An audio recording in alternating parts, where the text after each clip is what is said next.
Anyways, guys, huge Thursday night football matchup. Not really. Both these teams are mid, but should be close, which is a lot better than what I guess we were supposed to have last week, which was still a good game. Anyway, though, let's get this thing going.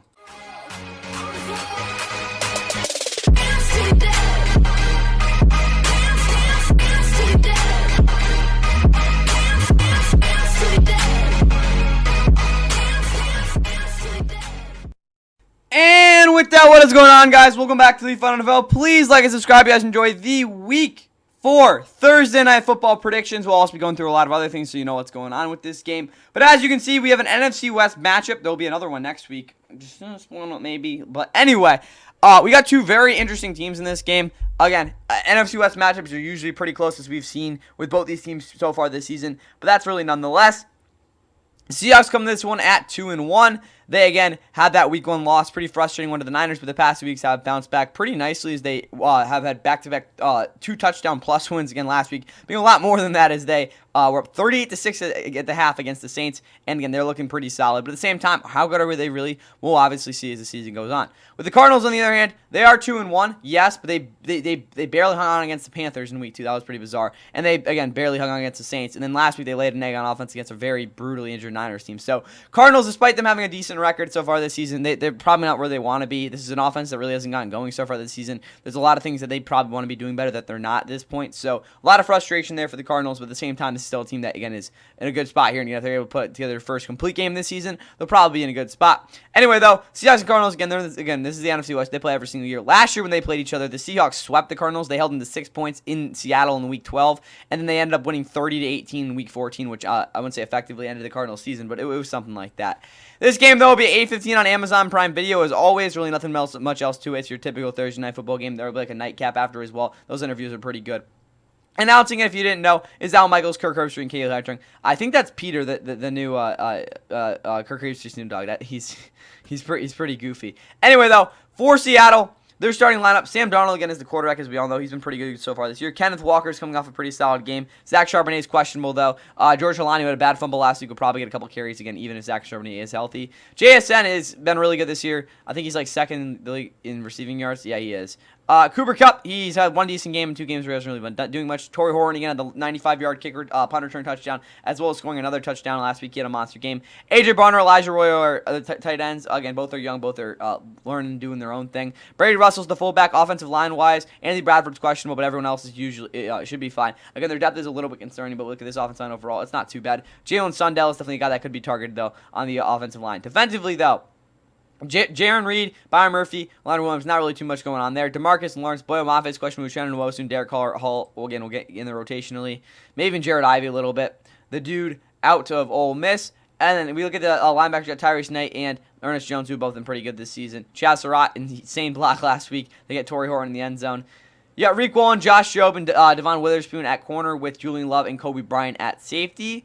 Jason Myers is the kicker. You got Michael Dixon as the punter. Torrey Horton, George Holani are the returners. Chris Stahl is the Seattle long snapper. We move over to the Cardinals.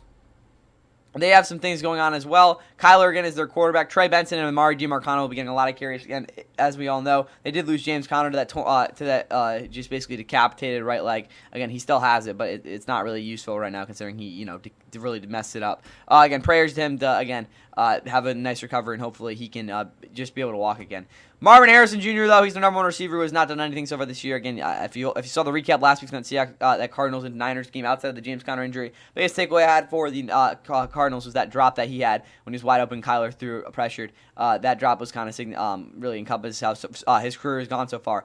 Again, mostly. Michael Wilson's there. Zay Jones is out, and Greg Dortch is there at receiver. Speaking of Michael Wilson, I kind of just put him out of my memory. Again, I've watched his tape and stuff, but he really hasn't done too much the past 2 years, really at all. So I would like to see, again, fun rookie season, but I'd like to see him kind of do a little bit more than what he's been doing. Trey McBride and again Tip Ryman's healthy, so again will help the running game. Paris Johnson Jr. and Evan Brown are both questionable at guard. Kelvin Beacham's also questionable. Again, that's what you get there. Elijah Furla, Isaiah Adams, and Jonah Williams round out the rest of the offensive line, though. Again, pretty decent group. Defensively, though, nothing really too much that's different going on. Walter Nolan's out, so that is a little bit of an issue. But other than that, Calais Campbell, again, he's been pretty good so far this year. And again, the 39-year-old Unk, bro. Again, he started his year in career in Arizona. I think this is one of his last years. I don't know. Is he done? We'll see. Is he? Is Calais Campbell retiring after this season,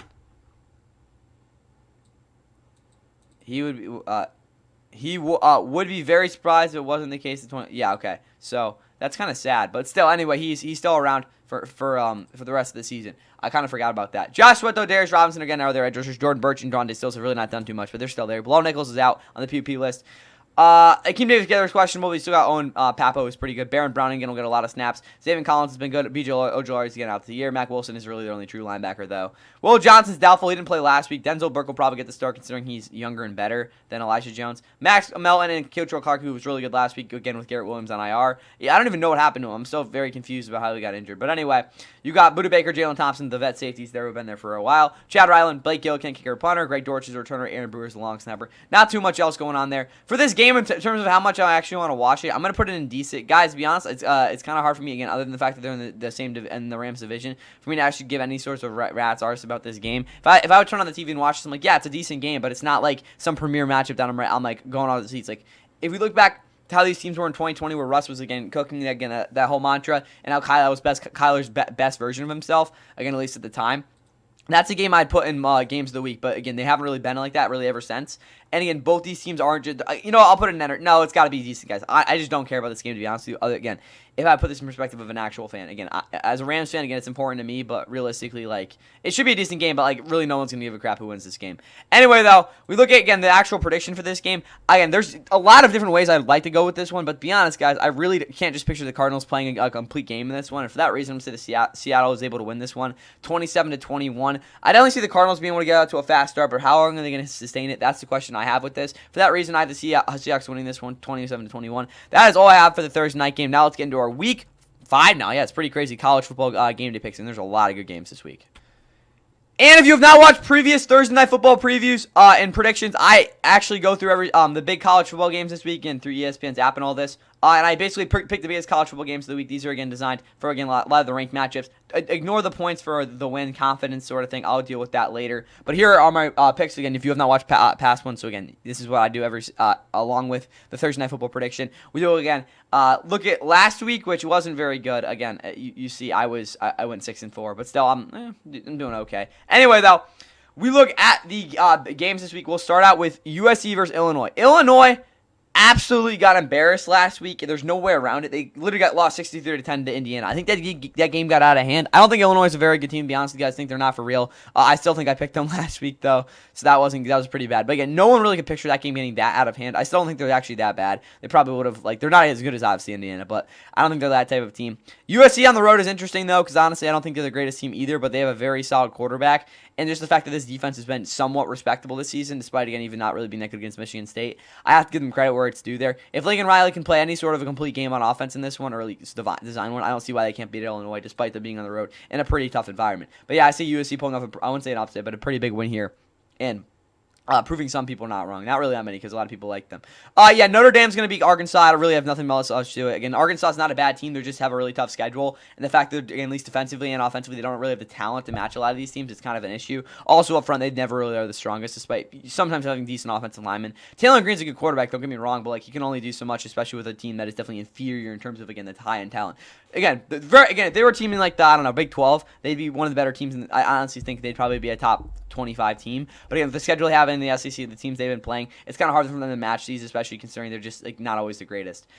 Who did even play last week? I swear they played Memphis, maybe. No, not the K-State football. Yeah, they lost to Memphis. That was a tough loss, yeah. Memphis isn't a bad team, but again, that's just a game they should have won. Anyway, though, Rutgers and Minnesota. Give me Minnesota. Rutgers is never really that good. They've had a couple years, like Kyle Manon guy last year was solid for them in the backfield, but their offense is really never that good. Defensively, they're somewhat decent, considering they are pretty structurally sound. I don't really care, though, guys, to be honest with you. I'm picking Minnesota in this one. They're solid defensively. Again, I forget their offense kind of didn't show up against Cal a couple weeks ago, but I think that was a little bit of a blip in the radar. I got Minnesota winning this one pretty decently, but yeah, again, I'll pick them. I just don't trust Rutgers. UCF versus Kansas State. Again, Scott Frost, their head coach. A lot of people like them despite Kansas State being in favor because they are the better team. But give me UCF in this one. I'll give Scott Frost this one. Honestly, it's probably the least one I care about this week in terms of these games. Cincinnati and Kansas. Yeah, Kansas is going to win that game. Cincinnati's not bad, but again, Kansas is just so much more. I don't know. They're just better. I got something to tell you there. All right, Louisville and Pittsburgh. Louisville is a very, very talented team. They're very deep across the board. They have a lot of good options in the passing game. Again, I get their quarterback. Again, Miller Moss isn't the greatest, but still, they got good things going on there. Defensively, they're always going to be pretty solid in terms of their talent. I do think that they're a much better team than Pitt. Despite Pitt, I think you're going to be able to give them a somewhat decent game. I'm still going to pick Louisville in that one. Now we get to our monster games. Honestly, we'll just go with this one first because I don't even care. Give me BYU. Colorado super mid. Yeah, give me BYU even though they lost their quarterback. Anyway, though, 3 biggest matchups of the week. This is probably one of the most loaded weeks we'll have all season. But this is an absolutely massive matchup. Again, there's 2 other bigger ones, but still, LSU and Ole Miss. This is a matchup that I think a lot of people are overlooking. Again, Ole Miss with Chambliss. I think he's still starting considering Austin Simmons is injured, but honestly, he's probably better than Austin Simmons. Versus an LSU team that offensively has really not been that great this year, and defensively, I think they are a little bit overrated, despite having, what's his name, Denabor, whatever, the cornerback that is, like, super good. They just have him. I understand that. They get some really good defensive linemen. I really don't care, though. I'm picking Ole Miss. I trust them more in this game. I think this will be an explosive game, a very big upset. They have had LSU's number at times the past couple years. I think it'll be, again, this one, a big upset here. Again, a lot of LSU fans will be pissed after this game, but it'll be because their offense doesn't do anything. All right, I'm going to do the Bama-Georgia game first because, again, it wasn't like last year. I don't see it being like last year. Bama's not as good as they were last year, to be honest with you guys. They're still obviously a very good team, but, like, are not as good as they were last year. They aren't as good going into that game as they were going into last year in terms of, again, the public perception. I still think they're a more talented team than they were last year overall, but at the same time, guys, this is a team that still I don't think really has recovered fully from Florida State, despite, again, putting together pretty dominant performances against a Wisconsin team that really isn't that great. And, again, who even knows who else they played in the other game. But, yeah, Georgia has looked solid so far this year. I think their defense will be able to pull this one out. I think it'll be definitely a close game, but I don't think it's going to be a complete thriller, but they're going to be able to figure this one out and, again, get a big win against Bama. All right. Oregon versus Penn State. It's the whiteout game for Penn State. It's probably the biggest game we've had all year so far. Oregon is a better team than Penn State, in my opinion, just for the fact that, again, they really have no holes on their roster. I think that Dante Moore, despite maybe not being as experienced as Drew Aller, is a more, again, talking about big pressure moments, I think he is more exposed to it. I think he'll do a better job in that. But at the same time, guys, this Penn State defense is really freaking good. So, like, it's kind of hard for me to picture Oregon consistently moving the ball. This is just a really fun matchup for me. It is a 50-50 sort of game for me. I'm going to go with Penn State winning the whiteout just because of the environment. I got to see this game going into overtime as well. This is going to be one of the crazier games you're going to see in a while. I don't see this being an absolute shootout, but I see there being a lot of points being put up and it just being one of the all-time classics. I just, again, with the Penn State whiteout, the atmosphere, and all that, I'm not expecting this game to be boring whatsoever. In terms of the total points, I don't know. We're going to say Penn State wins this one was a 34-31. So that's going to be 65 points, I think, if I did the math right in my head. Anyway, that's all I got for you guys in the college football game day picks. If you have any issues with these, I mean, yeah, you can, but, like, realistically, it's probably that Thursday night game. We'll be keep getting along with this, though. Hope you guys enjoyed all this, though. And yeah, here's Beastquake Part 2. Oh, some high stepping and some shifty maneuvering. Peterson tries to strip it. Stay in bounds, because he's staying in bounds.